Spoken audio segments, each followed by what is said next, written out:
ഇതാണ് നമ്മുടെ വീടിന്റെ അവസ്ഥ. ബട്ട് ദിസ് ടൈം ഒന്ന് പ്രൊഫഷണൽ ഡീപ് ക്ലീൻ ചെയ്യാന്ന് വിചാരിച്ചു. ഫോർ വിച്ച് നമ്മൾ ചൂസ് ചെയ്തത് ഡീപ് ക്ലീൻ സർവീസിനെയാണ്. ഹലോ ബാംഗ്ലൂർ. അപ്പൊ പറഞ്ഞ പോലെ തന്നെ ഓൺ ടൈം ടീംസിങ് എത്തി, അതും എക്യുപ്മെന്റ്സോട് കൂടെ. ആൻഡ് ചടപടാന്ന് വർക്കും തുടങ്ങി. ഈ വീട്ടിൽ നമ്മൾ പോലും കാണാതെ പൊടിയുണ്ടെന്ന് ഇപ്പോഴാണ് എനിക്ക് മനസ്സിലായത്. എന്റെ ഹസ്ബൻഡ് പോലും എന്നോട് ചോദിക്കാം, നീ ഇത്രയും നാളും ക്ലീനിങ് എന്ന് പറഞ്ഞ് ചീറ്റിംഗ് ആണല്ലേ ചെയ്തോണ്ടിരുന്നേന്ന്. അത് പിന്നെ ഇത്രയും പൊടി കാണുമ്പോ എന്തായാലും ആൾക്കാർ ചോദിച്ചു പോകുന്നേ.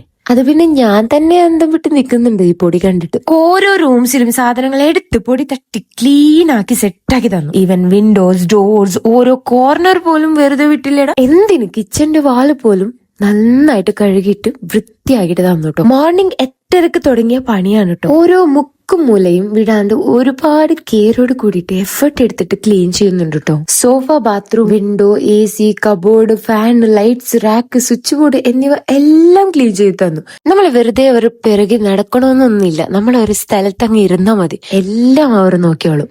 എന്താ അല്ലേ. പിന്നെ നമ്മുടെ റമദാനൊക്കെ വരാൻ പോകുന്നല്ലേ, എന്തായാലും ഡീപ് ക്ലീൻ ചെയ്യുന്നത് നല്ലതാണ് കേട്ടോ. നമ്മൾ ക്ലീൻ ചെയ്താൽ പോലും ഇത്രയും പെർഫെക്റ്റ് ആവണമെന്നില്ല കേട്ടോ. പിന്നെ ഈ ഒരു ക്ലീനിങ് മെഷീൻ യൂസ് ചെയ്തിട്ട് കണ്ടപ്പോഴാണ് മനസ്സിലായത് എത്രമാത്രം ഡേർട്ട് നമ്മുടെ വീട്ടില് ഫ്ലോർസിൽ ഉണ്ടായിരുന്നു എന്ന്.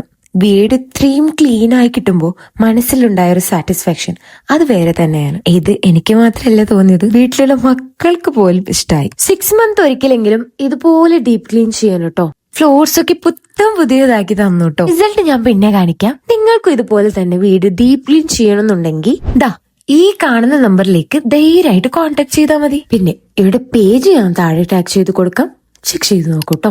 അപ്പൊ ഓക്കെ, ബൈ.